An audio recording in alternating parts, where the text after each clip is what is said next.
Sénégal dañoo def élection présidentielle def ay élection locale ñëw ci élection législative may rappeler ne ba fi may wax ak yow boo jëlee les départements du Sénégal nous sommes largement majoritaires sur 46 départements nous avons la main sur les 39 sur les 29 loolu mooy élection législative mais boo ko jëlee au niveau territorial maanaam tey ci département yi boo delloo ci élection locale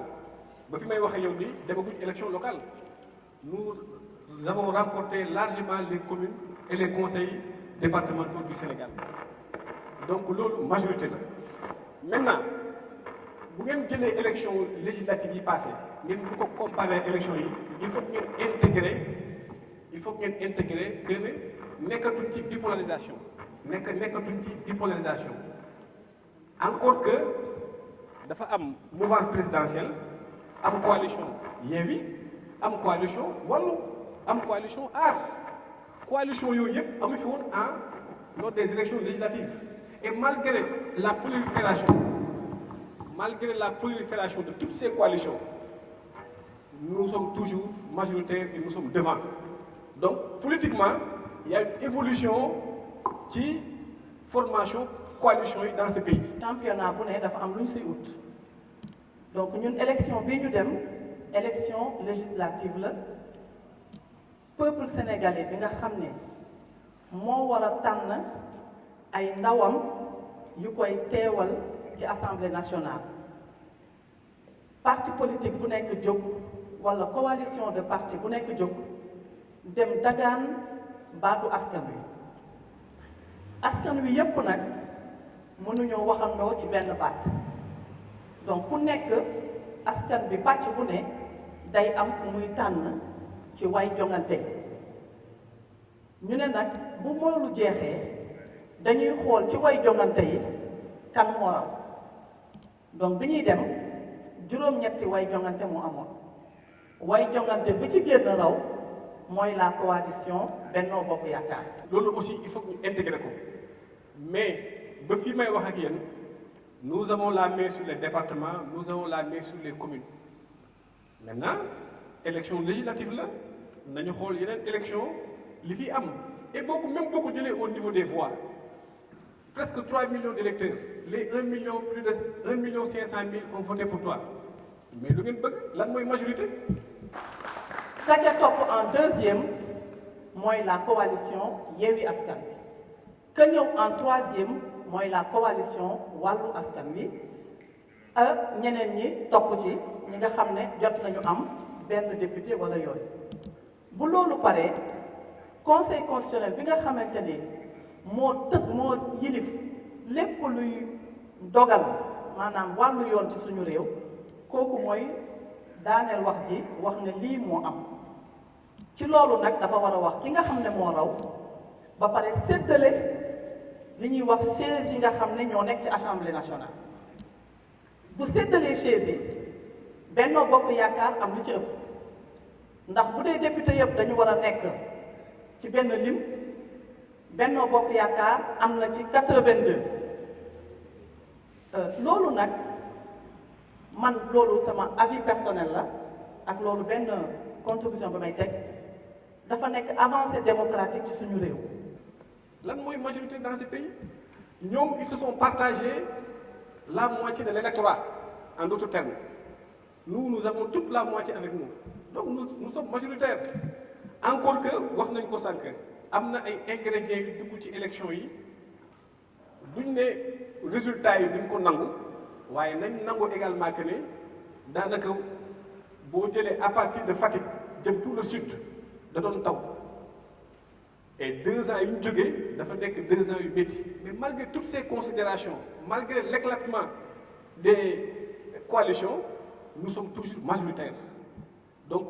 la notion d'intercoalition là ñu ñuy jéem a gëmloo ça tient pas la route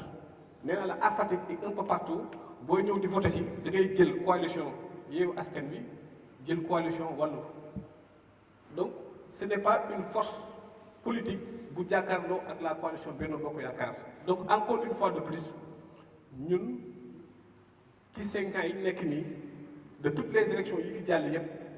jàpp nañ ne la majorité est là, la majorité elle est acquise loolu chiffres yi ñoom ñoo ñu ko wan ñuy nangu la. te man comme que li président Macky Sall teg muy le plan Sénégal émergent nekk référentiel bi nga xam ne fa la bëgg a jëgalee réew mi su ma ko tàggatee ci loolu dafay nekk daf may yóbbu ci axe 2 bi nga xam ne dafa ne man président Macky Sall damay liggéey ci l'amélioration du capital humain. Donc l'amélioration du capital humain suñu dëkk li fi doon am ci assemblée nationale ay majorité soviétique loolu dafa doon woon ne nekkaguñu woon sax ci démocratie dëggantaan pour que ñu sentir vrai lan mooy démocratie mooy ñu dem nag assemblée nationale. tey jii nag gënoon na neex sax bu opposition bi ëppale woon assemblée nationale dinañ xool ndax ñoom ay démocrate lañ ay républicain lañ. te man à mon âme et conscience daf ma leer ne le président Macky Sall il serait plus à l'aise parce que tey du yóbbu assemblée nationale projet de loi wala loo xam ne dañ ko war a voter te nekkul intérêt Sénégal bu boobaa nag si les députés bu dee intérêt Sénégal moo leen yóbbu assemblée bu boobaa ñoom dañ koy voter donc ñun loolu amuñu ci benn problème.